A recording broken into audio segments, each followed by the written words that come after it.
High guys, welcome to back my channel. আশা করি সবাই ভালো আছেন। টেক বাংলা 24 এর আরেকটি ভিডিওতে সবাইকে স্বাগতম। আজকে আমি আপনাদের দেখাতে যাচ্ছি কিভাবে আপনাদের ওয়ার্ডপ্রেস ওয়েবসাইটে একটি ব্লগ পোস্ট ক্রিয়েট করবেন। ভিডিওটি শুরু করার পূর্বে যারা আমার চ্যানেলে নতুন, এখনও আমার চ্যানেলকে সাবস্ক্রাইব করেননি, তাদেরকে আমি রিকোয়েস্ট করব please subscribe my channel and press the bell button. আর যারা এখনও পর্যন্ত কীভাবে ফ্রিতে একটি ওয়ার্ডপ্রেস ব্লগ ওয়েবসাইট ক্রিয়েট করতে হয় এটা এখনও জানেন না এবং মেক করেনি, এবং কীভাবে কাস্টমাইজ করতে হয় ওয়ার্ডপ্রেস ওয়েবসাইটকে, সবগুলো ভিডিওর লিঙ্ক আমি ডেসক্রিপশনে দিয়ে দেবো, সেখান থেকে আপনারা ভিডিওগুলো দেখে নেবেন। তাহলে চলুন আজকে আমরা দেখি কীভাবে আমাদের ওয়ার্ডপ্রেস ওয়েবসাইটে একটি পোস্ট ক্রিয়েট করতে পারি। সিম্পলি আমি আমার ওয়েবসাইটে আছি, এটা হচ্ছে আমার ওয়েবসাইট, ট্রাভেলিং নিয়ে লেখালেখি হচ্ছে আর কি। তো সিম্পলি আমি পোস্ট করার জন্য আমি ড্যাশবোর্ডে চলে যাবো, অথবা আপনি চাইলে এখান থেকে পোস্টে চলে যেতে পারেন। আমি এখান থেকে পোস্টে ক্লিক করে আমি একটা নতুন পোস্ট করতে চাচ্ছি।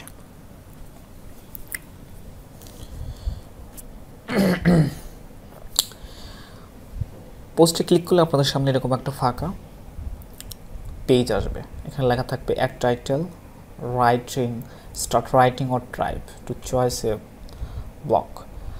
তো এখানে প্রথমে আপনাদের একটা টাইটেল দিতে হবে, তারপরে আপনার বিস্তারিত লিখতে হবে, যে টাইটেলটা দেবেন তার উপরে একটা কন্টেন্ট লিখতে হবে, এবং কন্টেন্টটা অবশ্যই 300 ওয়ার্ডের বেশি হতে হবে।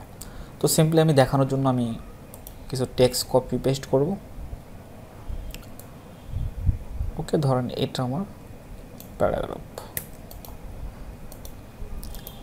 আমি এখানে প্যারাগ্রাফে পেস্ট করে দিলাম। এখানে আমি টাইটেল ইউজ করব, ধরেন এটা হচ্ছে আমার টাইটেল,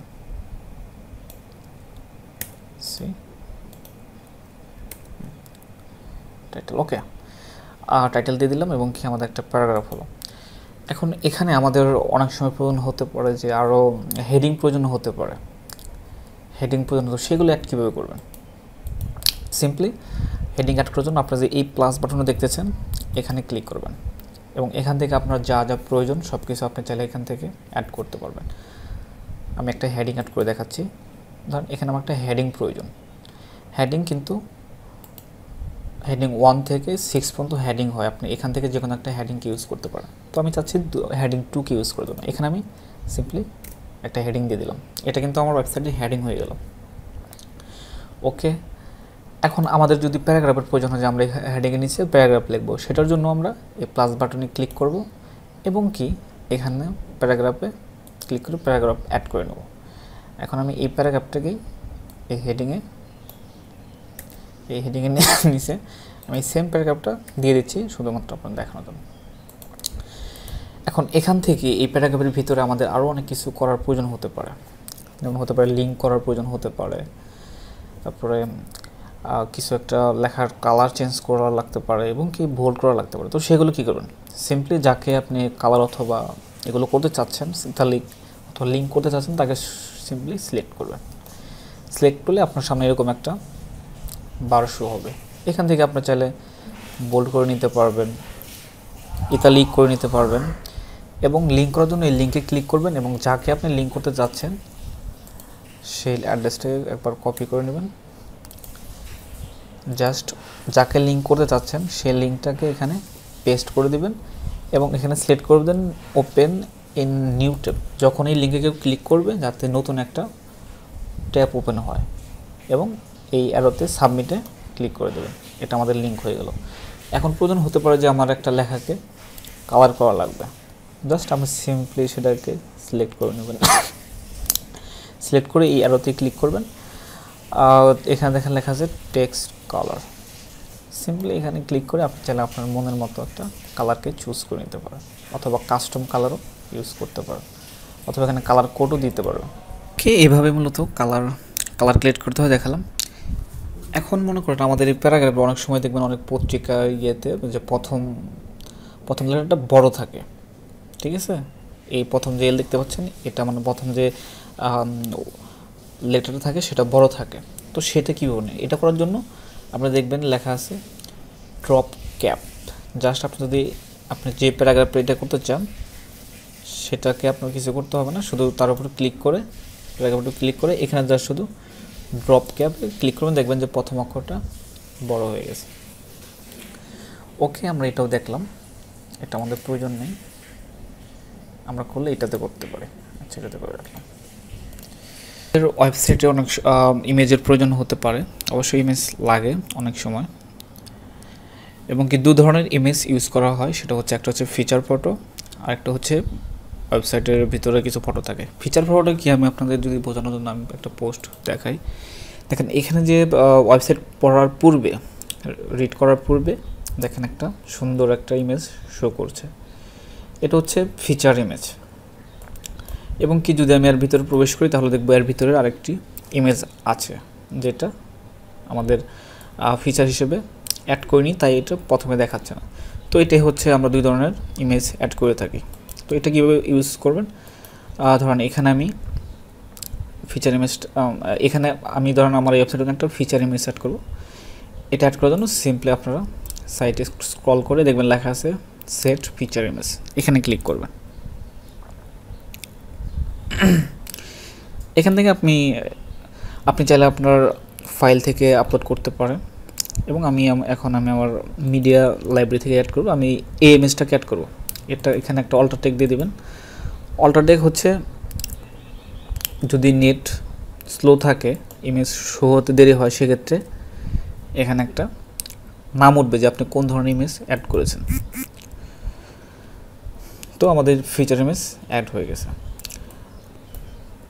তো এখানে আমাদের আরও ইমেজ অ্যাড করার প্রয়োজন হতে পারে, তার জন্য সেটা কীভাবে অ্যাড করবেন, সিম্পলি আপনি যেখানে অ্যাড করে যাচ্ছেন, যে আমি এটার পরেই একটা ইমেজ অ্যাড করব, সিম্পলি আপনারা মাউস পয়েন্টার এখানে রাখবেন অথবা এখানে রাখলেন, এবং কি প্লাসে ক্লিক করবেন। ক্লিক করে নিচে দেখেন ইমেজের একটা অপশন আছে, আপনি এখান থেকে ইমেজ অ্যাড করে নেবেন। দেখেন এখানে ক্লিক করার পরে কিন্তু একটা আপলোড করার একটা অপশন আছে, মিডিয়া লাইব্রেরি এবং কি ইনসার্ট ফ্রম ইউআরএল। আপনি যদি কোনো পিকচারের অ্যাড্রেস কপি করে সেটাও করতে পারবেন, এখানে দিলে হয়ে যাবে। আমি মিডিয়া লাইব্রেরি থেকে অ্যাড করব, আমি সিম্পলি ইমেজটা অ্যাড করে নিলাম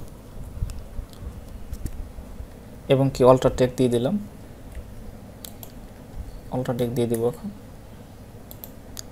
কন্ট্রোল ওকে। আমার এখানে কিন্তু একটা ইমেজ অ্যাড হয়ে গেছে। তো এটা চাইলে আপনি ছোট বড় করতে পারবেন, অথবা সাইজ এখান থেকে সাইজ নির্ধারণ করে দিতে পারবেন, ফুল সাইজ না মিডিয়াম, আপনি যেটা করেছেন। এবং এখান থেকে আপনি চাইলে ছোট বড় করতে পারবেন, এবং এখানে অবশ্যই একটা ক্যাপশন দিয়ে দেবেন।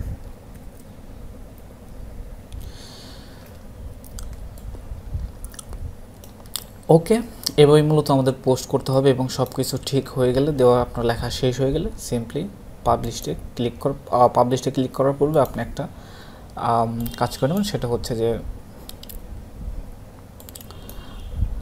আপনি ক্যাটাগরিকে সিলেক্ট করে নেবেন। আপনি এই পোস্টটাকে কোন ক্যাটাগরিতে অ্যাড করতে চাচ্ছেন। আমি চাচ্ছি ব্লগে অ্যাড করব। ওকে, সিম্পলি সিলেক্ট করে এখন পাবলিশ করে দেবেন। এখন আমি যদি আমার পোস্টটা দেখতে চাই, ভিউ পোস্টে আমি যাব, দেখবো এখানে দেখেন আমাদের এই পোস্টটা কিন্তু অ্যাড হয়ে গেছে। ওকে, এখানে ফিচার ফটো আছে, এবং আমরা যে ফটোটা ইউজ করি সেই ফটো এখানে শো করতেছে। তো এইভাবে মূলত খুব সহজে একটা পোস্ট করতে পারবেন আপনার ব্লগ ওয়েবসাইটে। এবং নেক্সট ভিডিও দেখাবো আমি কীভাবে আপনারা এসইও ফ্রেন্ডলি, যাতে সার্চ ইঞ্জিন যাতে এসইওর মাধ্যমে কীভাবে খুব সহজে পোস্ট করবেন। এসইও ফ্রেন্ডলি, এসইও এমন একটা বিষয় যেটা আপনি ভালো পদ্ধতিতে করতে পারেন। এসইও ফ্রেন্ডলি কন্টেন্ট রাইটিং করতে পারেন ভালো কিওয়ার্ড দিয়ে, সেক্ষেত্রে আপনি খুব সহজে তাড়াতাড়ি গুগল র্যাঙ্কে চলে আসা সম্ভব। তো এটা এসইও ফ্রেন্ডলি কন্টেন্ট রাইটিংয়ের জন্য ওয়ার্ডপ্রেস খুবই ভালো একটা প্ল্যাটফর্ম, এখানে খুব সহজেই আপনি র্যাঙ্কে আসতে পারবেন। তো আজকের ভিডিও এ পর্যন্তই। যদি কারো কোনো সমস্যা হয়ে থাকে কোনো কমেন্ট করে আমাকে জানাবেন, আমি আপনাদের সমাধান করার চেষ্টা করবো ইনশাল্লাহ। আর নেক্সট ভিডিওর জন্য সবাই ওয়েট করেন। যদি ভিডিওটি ভালো লাগে অবশ্যই লাইক কমেন্ট সাবস্ক্রাইব করবেন আমার চ্যানেলটিকে, এবং পরবর্তী ভিডিওর জন্য সবাই ওয়েট করেন। এই পর্যন্ত সবাই ভালো থাকবেন, সুস্থ থাকবেন। আল্লাহ হাফেজ।